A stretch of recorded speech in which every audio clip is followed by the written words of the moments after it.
Nobody chooses to be broke. Nobody wakes up and decides that this is the financial chapter they want for their life. Being broke is not a lifestyle. It is not a personality trait. It is not evidence that you are less intelligent or less capable or less deserving than the people around you who seem to have more. But being broke is one of the most educational experiences a person can go through. And I do not mean that in the dismissive way that people mean it when they say things like everything happens for a reason, or at least you learn something. I mean it literally. There are specific things that the experience of not having enough money teaches you about yourself, about people, about the world, and about what actually matters that you simply cannot learn any other way. Things that money buys you out of learning. Things that comfort insulates you from understanding. Things that only become clear when the margin is gone and the pressure is on, and you have to figure out how to move through the world with less than you need. I have been broke. Not the kind of broke where you cannot go on vacation this year.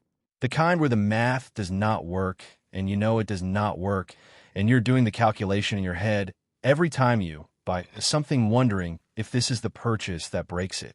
That kind of broke. And looking back at that season, I would not trade what it taught me for anything.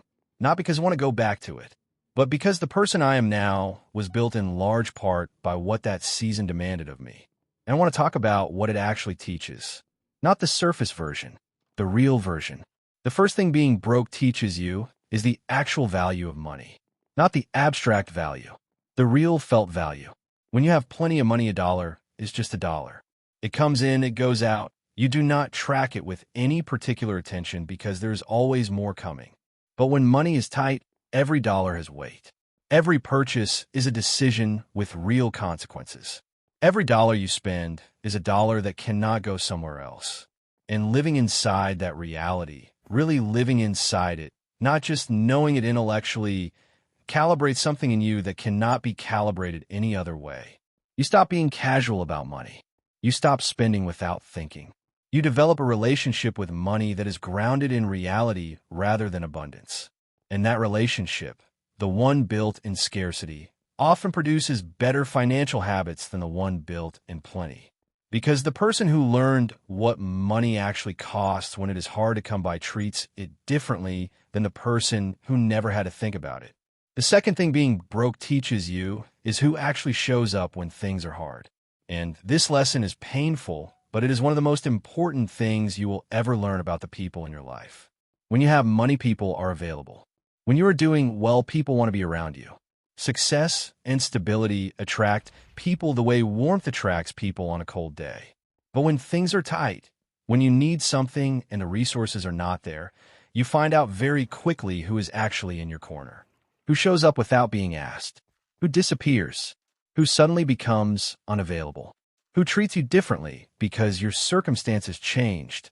And that information, as much as it hurts to receive it, is some of the most valuable information you will ever have about the relationships in your life. The people who were there when you had nothing are the ones worth everything. And being broke gave you a way to find them that nothing easier ever would have. The third thing being broke teaches you is resourcefulness, the ability to figure things out with less than you need. To solve problems creatively when the conventional solution requires money you do not have. To find a way around, through, over, or under the obstacle when the straightforward path costs more than you can afford. People who have always had resources available to them often have a blind spot here. When something needs to get done and money can solve it, they reach for money. But when money is not an option, you have to reach for something else. Creativity, relationships, effort, time. Problem solving that goes beyond the obvious. And that muscle, the muscle of figuring things out with limited resources, is one of the most valuable things a person can develop. Because resources are never infinite. Even for people with a lot of money, there are limits. And the person who learned to work within limits when they had no choice is better equipped to build something real than the person who never had to figure out how to do more with less. The fourth thing being broke teaches you is gratitude that is actually felt rather than performed. Most people understand gratitude in theory. They know they are supposed to be thankful. They say the right things at the right moments. But the gratitude of someone who has been genuinely without, who has felt what it is to not have enough is a different thing entirely. When you have lived without something and then you have it, even a small version of it, the feeling is not casual. It is not taken for granted. It lands with a weight that it does not land with for someone who has always had it. A full meal, a stable place to sleep, a bill paid on time without drama. Things that are completely unremarkable to people who have always had them are genuinely felt by someone who knows what it is like to not have them. And that felt gratitude changes how you move through the world. It makes you less entitled, less casual about what you have, more aware of what others are going through, more capable of genuine empathy because you have a reference point that most people with comfortable lives do not have. The fifth thing being broke teaches you is the difference between what you need and what you want.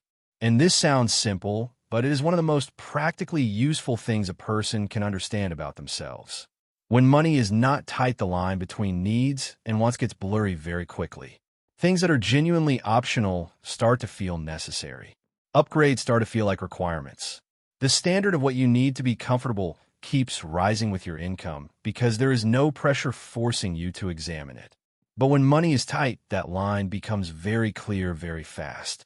You find out what you can actually live without. You find out what the actual minimum is. And what most people discover is that the minimum is significantly less than what they thought. That a large portion of what they were spending money on was not actually making their life better in any meaningful way.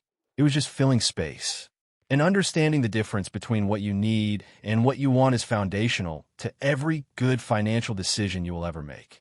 It is the thing that makes it possible to build the gap between your income and your spending that we talked about in an earlier episode. And most people only develop that understanding through the experience of not having enough. The sixth thing being broke teaches you is humility. Real humility. Not the perform version where you say humble things about yourself. The kind where you genuinely understand that your circumstances are not entirely a product of your intelligence or your effort or your character. That luck and timing and the family you were born into and the opportunities that were available to you in your environment played a significant role in where you ended up. That other people who are in difficult situations are not there because they're less capable or less worthy or less deserving than you. They are there because the combination of factors that produce your life produce something different for them. And that understanding, the understanding that where you are is not entirely your own doing and where others are is not entirely their fault, makes you more compassionate, more patient, less quick to judge, more interested in how things actually work rather than in narratives that make it easy to dismiss the struggles of other people. Now I want to talk about something that I think is important to say clearly. Being broke is not a virtue. Poverty is not something to romanticize. I am not saying that being broke is better than having money or that the lessons of financial hardship are worth more than financial stability. They are not. Financial stability is something worth building toward, and I would not wish genuine financial stress on anyone. What I am saying is that if you have been through a season of not having enough, if you have felt what it is to be broke in a real way, that experience did not just take something from you.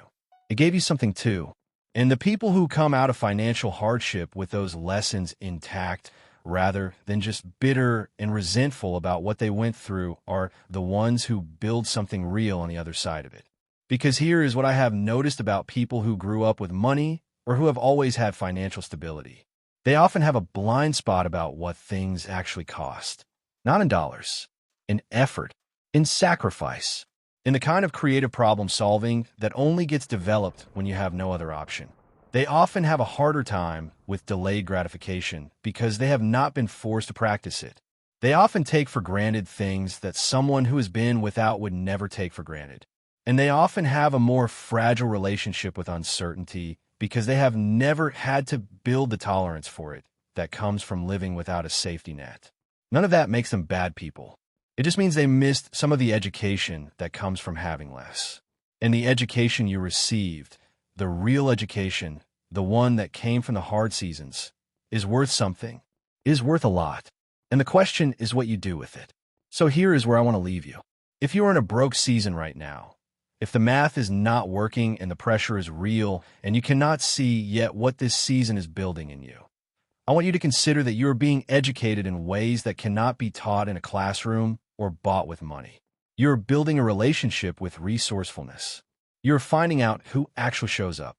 You're learning the real value of things in a way that abundance never teaches. You are being prepared for the financial life you're going to build on the other side of this in ways that people who have never been through it will not be prepared. And that preparation is real, even when it does not feel like anything except hard. The broke season is not the end of your story. In most cases, it is the beginning of the part that actually matters. The part where you build something real because you know what real costs. The part where you handle money differently because you know what it's like to not have it. The part where you're genuinely grateful for stability because you know what instability actually feels like from the inside. That part is coming. And when it gets here, you will have something that the people who never went through what you went through do not have. You'll have the education. God does not waste seasons, not even hard ones, especially not the hard ones. The broke season was not punishment. It was preparation. And the person it is producing, the one who knows the value of a dollar, who knows who shows up, who knows how to figure things out with less, who knows what actually matters, that person is exactly who the next chapter requires. Keep going. Sit with that.